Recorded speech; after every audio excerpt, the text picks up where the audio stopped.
Live in the mix. What's up, people? Hello, hello. We're back. More action. We're going to kick into the intro. What do you guys think of this green screen? It's getting pretty clean. We got the DSLR back. Got it going. Get the DSLR Makes me happy back. to be here. Look at that beautiful That's background. Right. That's a good thing. So what are we diving into today? How to be a millionaire in real estate. Like so many people get this mindset and they think, first of all, they're like, well, I want to be a millionaire, but they don't know. They just see this number, like why a million, first of all. I mean, that's just a perfect round number. Why do people come up with a million? Right. But then they see this in sight, but they don't do what it takes to build out a process to get there. And I'm all like we talked about before, I'm not good at implementing processes. That's why I've built a team around me. But I'm all about you've got to have a process to get to a goal. Like if you want to have a sustainable business, you've got to have a process to get there. So if you want to reach a specific goal in business, whether it's $1 million, $5 million, 10 million, whatever the case may be, you've got to have a process to get there. And if you don't know that process, you're just going to be turning your wheels every day for no reason. And you're not going to be gaining any traction. So we're going to dive into how simple it is to be a millionaire. Love it. Cash, coming in fast. Relative info on investments that will smash. Miss out on this, you'll be coming in last. Acoustic force, bringing the intro blast. Hey, this is Vanilla Ice, and I'm chilling with my man, Ty Lasater. And I want to tell you, one command: stop, collaborate, and listen. Key City Capital is about to throw down. So get it how you live it, and always remember, cash, baby. Bet. I have had a number of sellers that have told us that we got the deal because we touched their property, we touched them, we had marketing to them, we were in front of them more often than our competition was. Awesome. Ty's going to jump into it. First 15 minutes we dedicate to the expert advice of Mr. Lasater. Right. So you take it away, and I will be back for the back and forth. I was listening again to our intro there, and I noticed one of the things that I said is one of the statements that really push you along to becoming a millionaire in real estate, and that's persistence. Having persistence. We are in front of our potential clients more than our competition, right? And so I said in that video, we touch the client more, so we have more client touches, and that's what we have. We have a 33 touch model, and you have to get in front of your client 33 times or potential client before they become a client, right? And so we've built a process around that. But let's get into this a little bit. People want to make $1 million in real estate, but they don't know how to plan for it. Really, becoming a millionaire in real estate is simple. You build a process to get there. It's just like in any business. If you bullet point out 3 or 4 very specific things and implement that process over and over, and then get a little bit better every day at it and become more efficient at it every day, then the results will happen. And I talk about this all the time. Focus on the process, the results will happen. So one of the things that people don't do is reverse engineer or do the millionaire math that it takes to becoming a millionaire. So, you get somebody in real estate, they say, I want to be a millionaire, but they don't even know how much they're making on each deal. They don't know how many deals that they need to do in order to get to $1 million.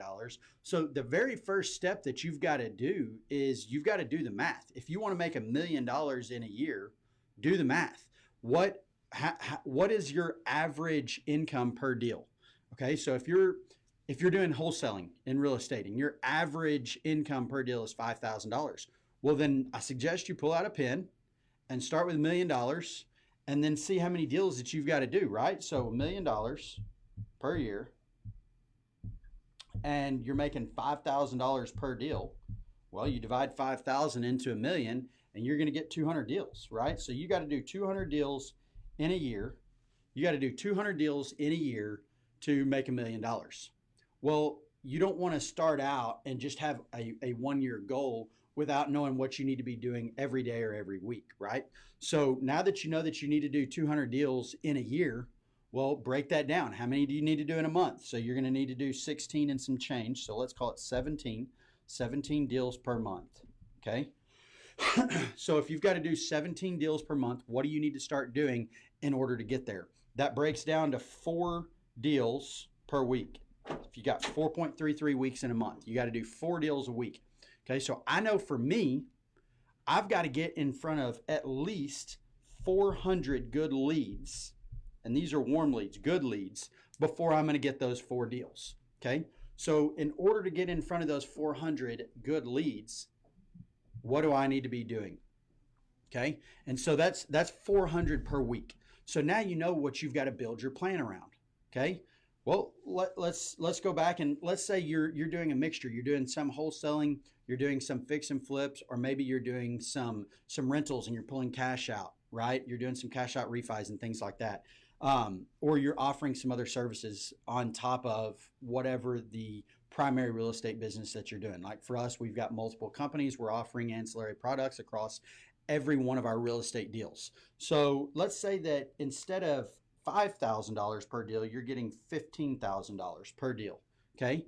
So now you need 67 deals, right? And so this helps you out. If you start doing the math and you realize that you're making $5,000 per deal and you realize you need to do 200 deals a year. And so that's 4 deals a week and you're only doing 2 deals a week. Well, you can do one of 2 things. You can either increase your deal flow, which means you need to get more leads or become more efficient with the leads that you're getting, or you can start adding other things as revenue generators to the deals that you're getting. How can you make more money from that one deal? And so that's what we started doing in our business. Instead of doing just wholesaling like so many other people are doing right now, we started looking into what can we do to build a sustainable real estate business, no matter if the market is up or down or wherever it's at. What can we offer our clients in addition to just a property so that we can increase the revenue per deal? Okay. So if you're doing 15,000 per deal, that's 17 deals. That's 67 deals per year, right? 67 deals per year instead of 200, which is just 6 deals a month, right? So you need to do 6 deals a month or 1.5, 1.4 per week. Okay. Well, now instead of 400 leads for me, I need 150 good leads to do those 1.4 or 1.5 per week. Okay. So if I want to get to $1 million and I can make $15,000 per deal, I need 1.5 per week. So now I need to get in front of 150 good leads. What are you doing to do that? Right. And I know that in order to get in front of those leads, I've got to be doing more than just one thing. Okay. So that I'll get to that point here in a minute and how you build your process around how you get in front of those leads. Okay. And then like for me, we've done $1 million year. And so I wanted to increase, like now what our goal is each year is $10 million, 10 million in real estate transactions. Okay. So for us, our numbers, and I'm going to get to that here in a minute. I know that we make on average $18,222 per deal. Okay. So we make $18,222 per deal with each real estate transaction that we're doing. Okay. So to get to 10 million, I've done the math. I have to do 548 deals. Okay. I know this because I keep the metrics on it every week and we see where we're meeting those, right? Are we getting to what we need to be doing or are we not? And so 548 deals per year. Okay. So that's going to be 45 per month. Okay. And at 45 per month, at 4.333 weeks in a month, that's almost 10 deals per week. Okay. But to get in front of 10 deals per week, I need at least 1,200 good leads. Okay. So how do I get in front of 1,200 good leads? And we build out a process for that. So I'll get to that here in a minute. Okay. So first thing that you've got to do to become a millionaire in real estate is understand what it takes to get to $1 million. You got to reverse engineer. You've got to be able to start from the beginning. Okay. So if you can't ever get to the beginning, then you don't know where to start and you don't know what to do. You can't just say, I want to make $1 million and then just go do something. I mean, that's good to take action, but you need to know where to start taking action. So I know that I need to be in front of 1,200 good leads and convert 1,200 good leads into 10 deals every single week. And if I can't do that, then I'm not going to meet the $10 million in the year. Okay. So you've got to start from the beginning. Okay. So then that gets to the next thing. It's knowing your numbers. And I talk about this all the time, but if you don't know your numbers, you don't know where to even run this calculation and where to start. If I didn't know that each deal we make $18,222, then I wouldn't know how to get to $10 million. Okay. So you need to take a little bit of your experience. You need to do a couple of deals and see what you're making or plan to make $5,000 or $10,000 per deal, and then figure out how to get to that number, right? So if you're wholesaling, it's pretty easy to make $5,000 per deal in wholesaling. It's not very difficult. So now let's just say that you start out at 5,000 and you want to get to $1 million making 5,000 per deal. Then you know you need to do 200 deals. Okay, increase your wholesale fee or whatever to make that deal flow get smaller and smaller. But in order to make that deal flow get smaller and smaller and increase your wholesale fee, you need to reduce the amount that you're paying for the properties or that you're contracting on the properties, right? So everything has an ebb and flow. All right, so now you've got to know your numbers. I've got to know that $18,222 is what we're making on each deal. And so now I can actually go in and run an intelligent calculation off of making $10 million in a year, because I know my numbers and I know everything that generates that $18,000. Okay, so I can back into everything. So if I know that I need now 10 deals per week to get to that $10 million at $18,222 per deal, I can now build a process around that.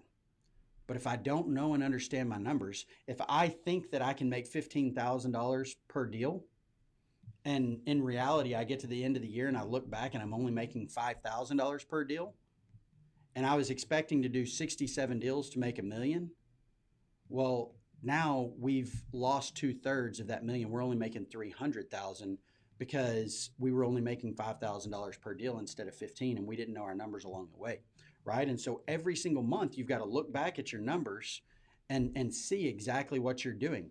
If you have an expectation to get to $1 million in a year, and you're going to do that off of $15,000 per deal, and you get to the end of the month, the first month, and you look back and each of your deals you only made $5,000, then you need to do a couple of things different. You either need to increase that revenue like I talked about, or you need to increase your deal flow. But in order to increase your deal flow, you're going to have to change your entire process. But if you waited until month 12 to look at this, then you're going to miss the entire year by 2/3, because you're only making $5,000 per deal instead of 15. Okay, so you've got to track your numbers on a monthly basis and look back and tweak whatever it is you're doing in order to make sure that you're capturing your goals and your expectations. But if you go back and you look and you're not meeting those goals and expectations at the end of 30 days, then you can make little adjustments to get there on the next month and to catch back up. If you wait till the very end of the year and you look back, then it's too late. You've already missed it. Okay, and you've completely blown your budget for the entire year. Okay, so you've got to know your numbers. Then the third thing is you build the process around the math. And so I already started talking about that a little bit, right? So for us, we want to make $10 million each year. We know that it takes we know that we're making $18,222 per deal. So we need 548 deals per year, 45 per month, 10 per week. Okay, so that's 1,200 leads that I said that we've got to get in front of. So how are we going to do that? Well, that starts out knowing that we've got to be pulling at least 8,000 to 10,000 leads to start generating. These are cold leads. So we've got 8,000 to 10,000 cold leads to turn into 1,200 warm leads that we actually talk to.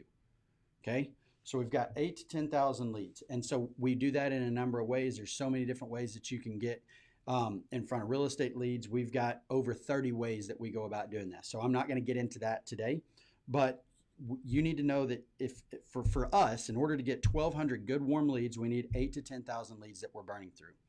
And then those 1,200 leads, I know that we're gonna have to go through. We're gonna get about 400 per day that we can get in front of. Okay, so we can go through about 400 per day, 400 to 500. So if we have to go through 10,000 leads, that's going to take us 10 days to do it with one person. Okay, so one person can get to 500 per day. So if we add a second person, now we can all of a sudden do that in 5 days.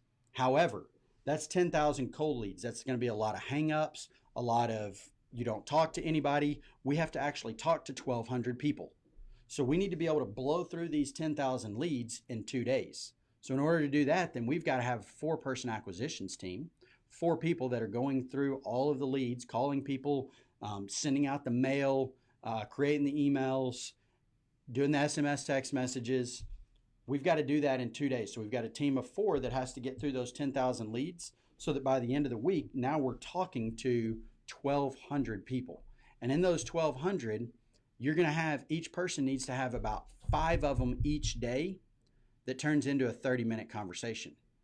Okay, so that's 2.5 hours of your day just talking on those 30-minute phone calls. But if you don't know and understand what it takes to get to your $10 million, then you can't build a plan for that.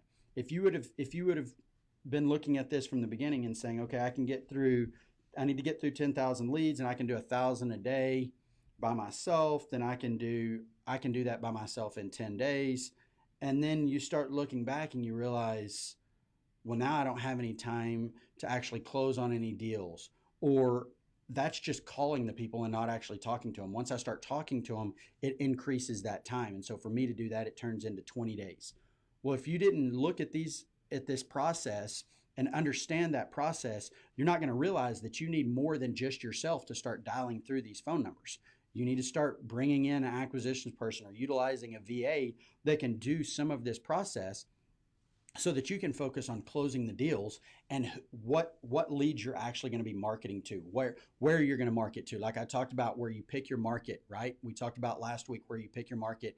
We talked about the week before that, breaking down your market. So now you can focus on those things. And once you've focused on those, you can hand off the cold leads to your VA or your acquisitions person and let them turn them into warm leads for you. And once you have a warm lead that's ready to sell a house, then you can talk to them and close the deal.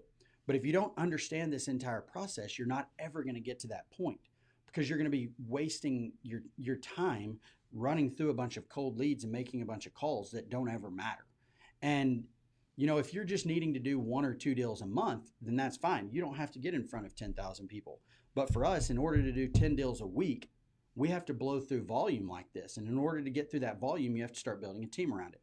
So now you've got to be able to understand, and you can start looking and seeing that as you build your company and as you grow your company and as you want the end result to change, you've got to make little changes on the front end so that you can have big changes on the back end, right? So for us, once we decided that we wanted an 8-figure business every year, we started realizing, well, in order to do that, I can't get through all of these cold leads by myself. We have to start building a team. Then as you build your team, you start building metrics for each team member. Okay, each of you have to get through 500 leads per day. And what does that look like? And of those 500 leads that you get through, you need to talk to at least 15. And of those 15, you need to carry on at least 5 30-minute phone conversations. Okay, and so now you can start building out a plan. And then another acquisitions person, all they're focused on doing is sending out the direct mail. And I actually got a good question on that. We'll talk about that here in a little bit when I get to the Q&As. But you've got somebody that's focused on the direct mail, and the person that's doing the direct mail can be doing the SMSs as well and the emails. But then you've got just designated phone callers, and that's all they're doing. But if you don't know your numbers, and if you haven't done the math in order to get you to the number or the result that you want, then you can't ever build out a process that gets you there. And if you don't build out a process, you don't have anything to measure by other than just the end result. And so many people just focus on that end result. And so then they're constantly chasing an end result that they don't ever meet, or they start decreasing that end result to something that's attainable just by taking action. And taking action is a large portion of this whole process. But if you're just taking action after nothing, then you're just a wheel that's spinning in its place. You want to be making progress. And so in order to make progress, you got to have a process and a path that you can follow. So that's kind of breaking down the numbers and how the numbers of being a millionaire in real estate, really being a millionaire in any business. So Pat, come back up here. What kind of questions you have as we go through that? Man, you always break it down super hard. I blow through it, right? Right. But it's good. That's kind of how you got to work. I try to absorb it. It's a lot. So I like to start from the bottom. Like you said, some people need 2 or 3 deals a month to get started. A lot of solopreneurs want to make the transition into real estate. I always put my questions at my level. So if I want to do 2-3 deals a month in the next 3 to 6 months, where's my process Where do you to start? Right. So now you're looking at it on the deal side, right? And so you know that 2 or 3 deals would really be more than enough to cover your costs, right? And Absolutely. So I look at, I have clients ask me all the time, well, how do I know when to quit my job? Do I quit my job and go all in now? Or so what I always tell them, and it goes back to this millionaire math, it's the same thing. You create a number. What number do you want to get to that says, okay, this is worth me leaving my job? Now keep in mind, like it doesn't need to be as high as you're getting paid. So let's say you're making $120,000 a year salary. Okay, so that's $10,000 a month. Right. Well, that's $10,000 a month of a W-2 salary. So you're getting taxed. If you're making that much money, you're getting taxed at 38%, right? So you're losing $43,000 immediately. Yep. So now your take home is only 85 and some change, 85,000. Okay, but that's also a nice cush job, right? And Not so bad. you're probably not doing anything on the side. So if you could get to close to that 8,500, could you figure out a way to live? You're not having to commute to wherever it is that you're commuting to. Right. You know, you can be a solopreneur starting out in real estate like I did from home, right? And so you don't have that commute cost. So there are a lot of costs that you can pull back on. And the So- time. Exactly. So my number originally was $5,000. If I can get to $5,000, then I can leave my job. Because you can at least cover yourself growing. Exactly. So that's one deal a month. Nice. Right? I mean, you can make $5,000 on a deal very easily. So you get to one deal a month. Then you go back and you do the math. Okay, so if I need to make $5,000, that's one deal a month. How many leads do I need to get in front of To to get close that, that one one deal deal? that's going to make me $5,000? Now, if I'm only trying to make $5,000 in a month, I could probably even do not just wholesale. I could probably do some fix and flips and squeeze out $5,000 pretty simply. But now keep in mind, you've got to be on top of it and moving, and not allow time to waste. Right. If you're expecting to get a job done in 3 months and it takes you 6 months, now all of a sudden you got a problem, right? So you Right. need to be able to do 3 deals and get all 3 of those done within a 3-month time frame, and not be wasting time, or you're not going to get that $15,000 at the end of 3 months, right? And so you've got to build your plan around that. So if it's a deal a month, okay, for me, I would need to get in front of 100 good leads in order to get that one deal. And typically, if I get in front of 100 leads, I can get somewhere between 1 and 3 deals. That was what But I was going to say. But I plan for a minimum of 1. Right. Right. So I need to get in front of 100 good leads. So now what do I need to do that? I need to look at 1,000 opportunities. I need to be marketing to 1,000 people that would be somewhat motivated to sell their property, in order to get 100 of them to even pick up the phone and be interested and become a warm lead, in order to get that 100 to filter down to one deal. Right. But there's so many people that all they focus on is, I need to do a deal a month. So they're actively searching for that one deal, instead of focusing on building a funnel, Right. creating a funnel up here that's huge. Let's get 1,000 opportunities into this funnel. Well, and this all goes and back filter to, down. who are you putting yourself around? Exactly. Who are the people that you're talking to? Who are the people you're promoting your business to? Because that funnel doesn't have to just be in Dallas, and it doesn't just have to be That's in, exactly right.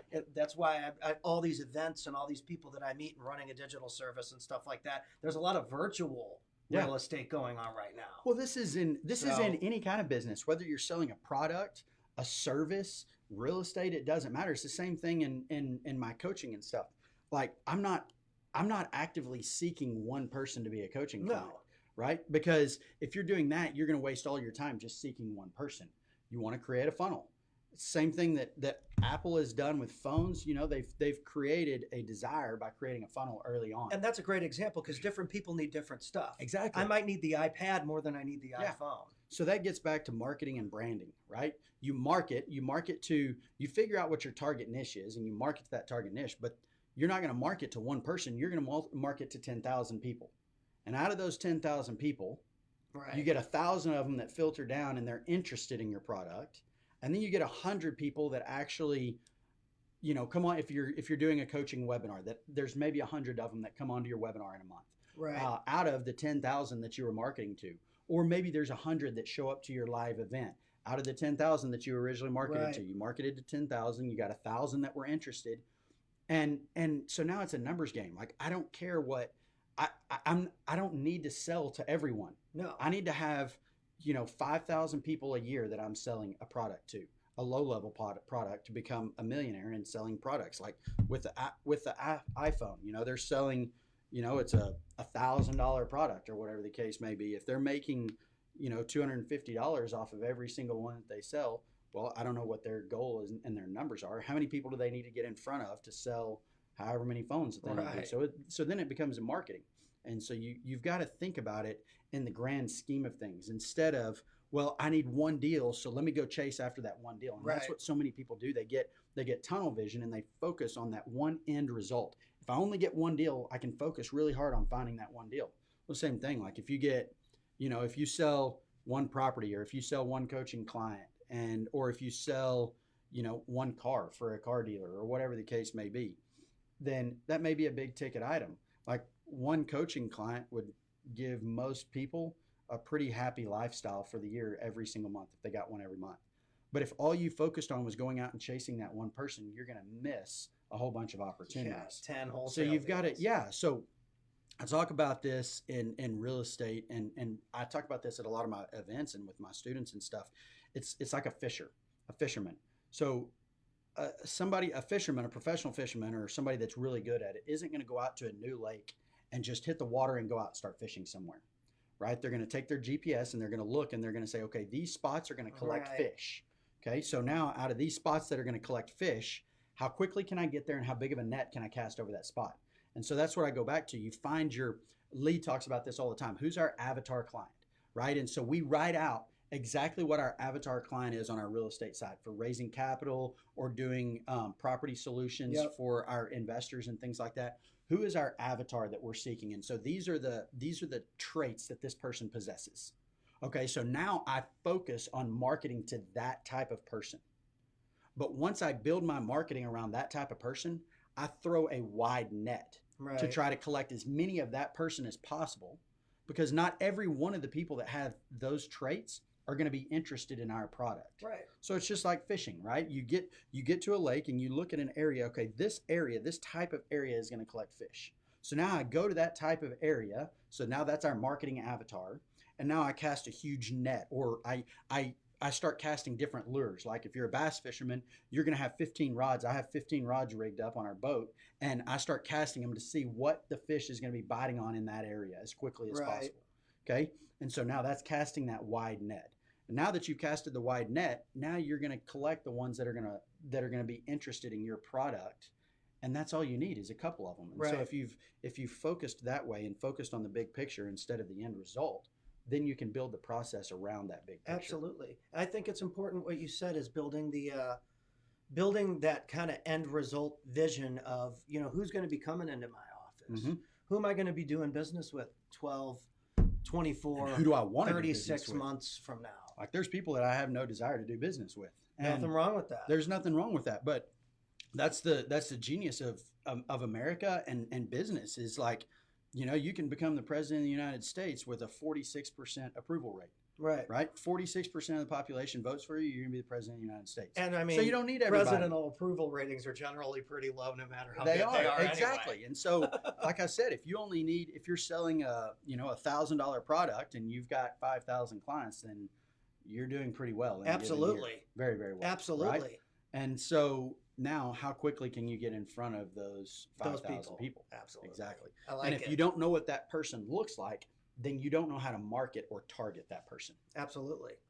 So let's get to the questions. I had two really good questions and then got a third one this morning. So one of the questions is, okay, coaching we hear a lot about gurus now and things like that. And so, yeah, you've got people that are actively doing things that you can take coaching advice from, people that understand and know how to build this process that I'm talking about. And then you have people that don't have a clue. So you have to be mindful of that. But should I go out and have a coach, or should I go with a mentor that's in my local area that's kind of doing what I'm wanting to do? And which one is more beneficial? So I'm going to answer this from experience. And there's two things that go into this. I've had mentors before, and mentors give you what you put into it. They're going to give you a result of what you put into it. So if you've got a free mentor, you're going to be getting free advice. They don't want to give you the time to really benefit you and that you really need to learn the full process, but they're also not going to be as apt to giving you everything that you need to know to go out and do whatever it is that you're wanting to do on your own. So I've had a couple of real estate mentors, and it was exactly that. It turned into basically me being an errand boy and doing all the transactional tasks that person needed done, and it was trial and error anyways. Like I would go do something, and if it was wrong, then he would tell me it was wrong when I got done, and then I'd ask how to do it, and so I'd do it different the next time. Well, that's trial and error. I can do that by myself. I don't need a mentor to do that. Right. So now you're wasting time. Okay. And then on the flip side is they don't want to put forth the effort of taking you under their wing and really giving you their full book of knowledge. And so that goes back to kind of the two things.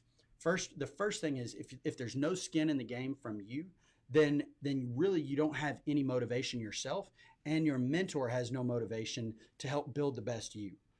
You've got no skin in the game, and so if you mess up, it really doesn't affect you at the end of the day. Your mentor knows that you don't have any skin in the game, so they have no responsibility of giving you their best either.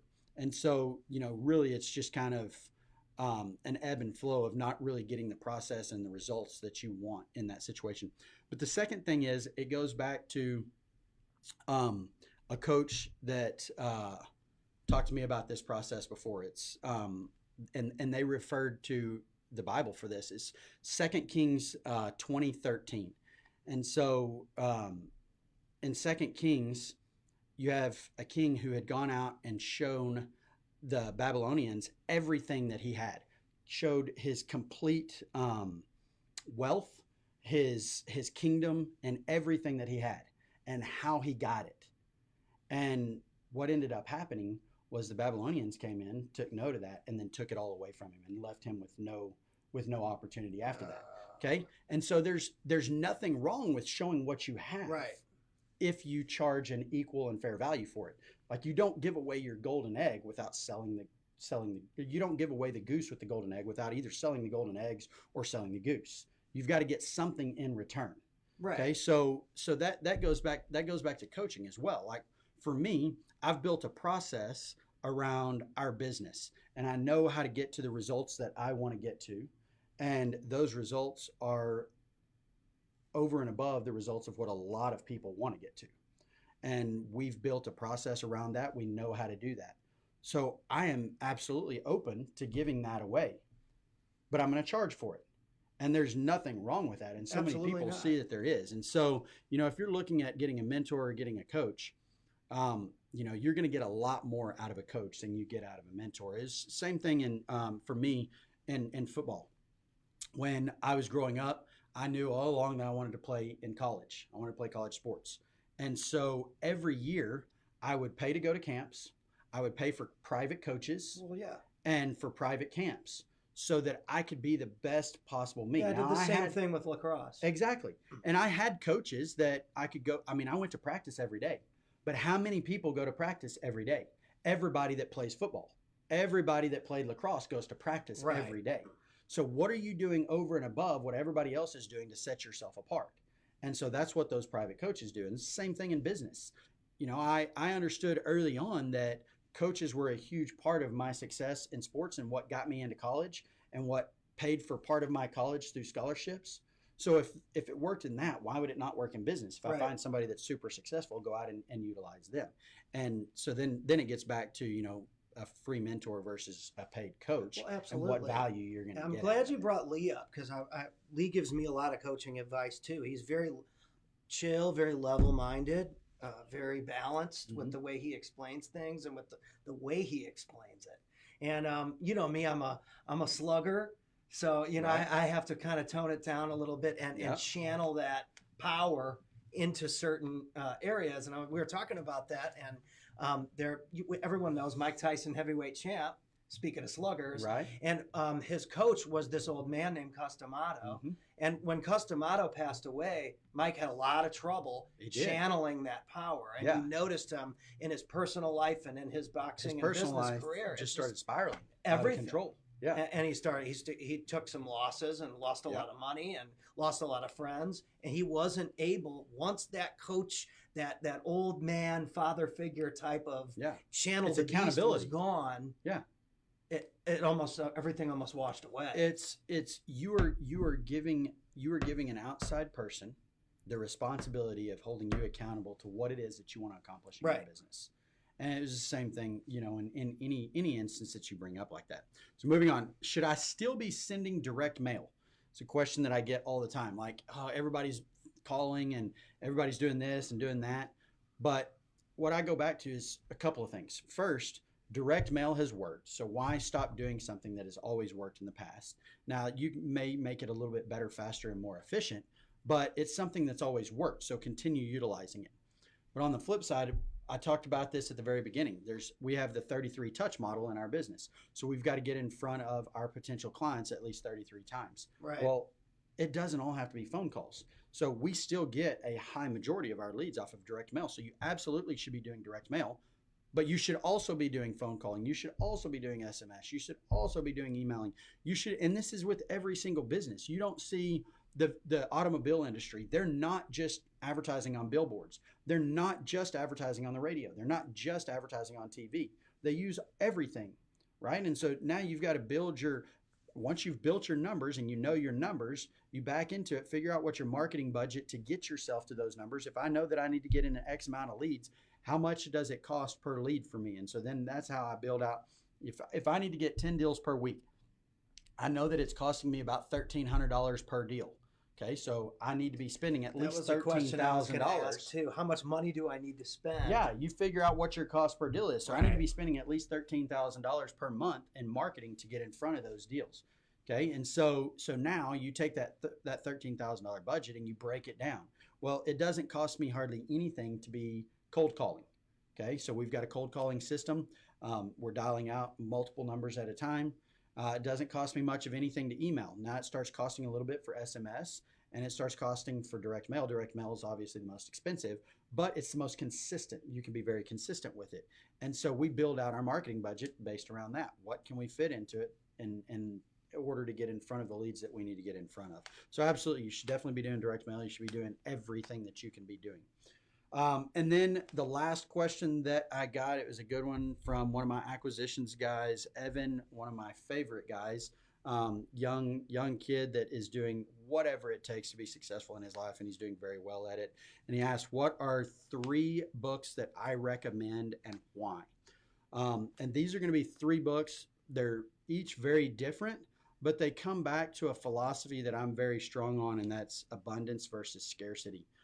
Everything that I do is out of abundance. We've got competition in business, but there is opportunity enough for, if you have an abundance mindset, there's opportunity for however many people want to be in whatever business it is that you're in. So, I'm friends with and do business with all kinds of real estate investors in the DFW market, but that's because I have an abundance mindset. And I know that I only need to be in front of 548 deals a year in order to get to my $10 million. Well, there's more than 548 deals to be had in each of the markets that I'm in. Especially with how huge it is. Exactly. And so, that doesn't work. That doesn't bother me. So goes back to those 3 books. The Blessed Life by my pastor, Robert Morris, The Go-Giver, and The Richest Man Who Ever Lived. Those 3 books, they're all about having an abundance mindset. And, with that, you can look at everything that I do. And so I'll use this example. Somebody that's wanting to become wealthy, and they've maybe created a little bit of success in their life, and they have a scarcity mindset. And you see this a lot in the if it's meant to be, it's up to me kind of people, that they think that they have to go out and everything that happens is because of them. And they don't know how to build a life of abundance around them. So they create a closed fist mentality. And what that means is every time they see a little bit of money or a little bit of opportunity, they grab it and they hold their fist closed. Okay. So what does that do? That allows you to only take so much at a time. Right. And then once you get it, you've got this closed fist, and you don't want to relinquish it. You don't want to give it away. So you're not a giver. But when you can't give something away with a closed fist, right? Because you're holding on to it. But also at the same time, if you can't give something away because you've got a closed fist, you also can't receive because you have a closed fist.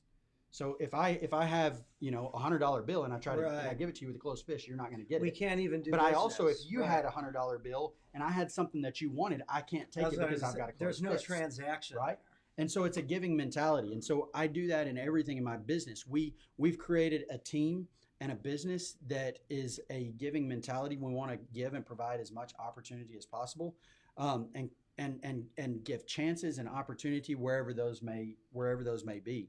But at the same time, that allows us to receive opportunities when opportunities present themselves. And so those are 3 books. They're kind of along the same mentality. The Richest Man Who Ever Lived is about Solomon. In the ancient times, he had more money than the richest person today even has.